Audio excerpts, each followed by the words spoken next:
Assalamualaikum warahmatullahi wabarakatuh. Perkenalkan, nama saya Prima Muharati dengan NIM 124030550. Nah, pada materi kali ini saya akan membahas tentang pengertian ejaan bahasa Indonesia.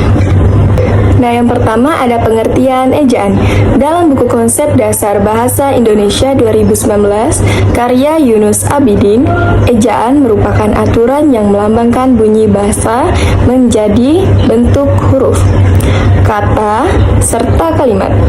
Ejaan juga bisa diartikan sebagai kumpulan peraturan penulisan huruf, kata, serta penggunaan tanda baca. Nah, selanjutnya ada fungsi ejaan.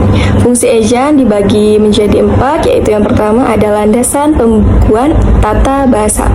Yang kedua ada penggunaan ejaan dalam penulisan bahasa akan membuat tata bahasa yang digunakan semakin baku. Yang ketiga, penyaring masuknya unsur bahasa lain ke bahasa Indonesia. Ejaan juga memiliki fungsi penting sebagai penyaring bahasa lain ke bahasa Indonesia, sehingga dalam penulisannya tidak akan menghilangkan makna aslinya disampaikan secara tertulis. Yang keempat, membantu pemahaman pembaca dalam mencerna informasi. Penggunaan ejaan akan membuat penulisan bahasa lebih teratur. Hal ini membuat pembaca semakin mudah dalam memahami informasi yang disampaikan secara tertulis. Selanjutnya ada penulisan ejaan. Dilansir dari situs Kementerian Pendidikan dan Kebudayaan, penulisan ejaan mencakup beberapa hal, yaitu penulisan huruf abjad. Dalam ejaan bahasa Indonesia, huruf abjad terdiri atas huruf A sampai Z. Huruf abjad ini bisa ditulis dalam bentuk huruf kapital maupun tidak, tergantung pada pemakaian dan tujuan penggunaannya. Penulisan huruf vokal. Dalam ejaan bahasa Indonesia, huruf vokal terdiri atas A, I, U, E, O. Sama seperti huruf abjad, huruf vokal juga bisa ditulis dalam huruf kapital atau tidak. Penulisan huruf konsonan. Dalam ejaan bahasa Indonesia, huruf konsonan adalah huruf yang tidak termasuk huruf vokal. Penulisan kapital atau tidaknya juga bergantung pada pemakaian dan tujuan penggunaannya. Penulisan huruf diftong. Dalam ejaan bahasa Indonesia, huruf diftong merupakan dua vokal yang diucapkan bersamaan. Huruf diftong terdiri atas AI, AU, OI. Contoh katanya ialah santai, pulau, survei, dan kalian. Dalam ejaan bahasa Indonesia, penulisan gabungan huruf konsonan berarti dua huruf konsonan dijadikan satu, seperti KH, NY, NG. Contoh katanya ikhtisar, nyata, syarat, dan ngarai. Penulisan pemenggalan kata. Dalam ejaan bahasa Indonesia, pemenggalan kata sering dilakukan jika yang pertama ada huruf vokal yang berurutan dan terletak di tengah kata.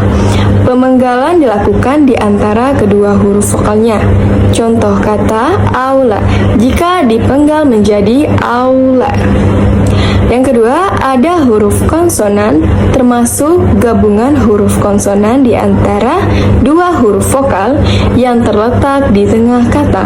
Pemenggalan dilakukan sebelum huruf konsonan, contohnya kata bapak dan mutakhir. Yang ketiga, ada dua huruf konsonan yang berurutan yang terletak di tengah kata. Pemenggalannya dilakukan di antara kedua huruf konsonan, contohnya mandi dan makhluk. Yang keempat, ada tiga huruf konsonan atau lebih yang terletak di tengah kata. Pemenggalan kata dilakukan di antara huruf konsonan pertama dan kedua, contohnya instrumen. Nah, selanjutnya ada pemakaian ejaan.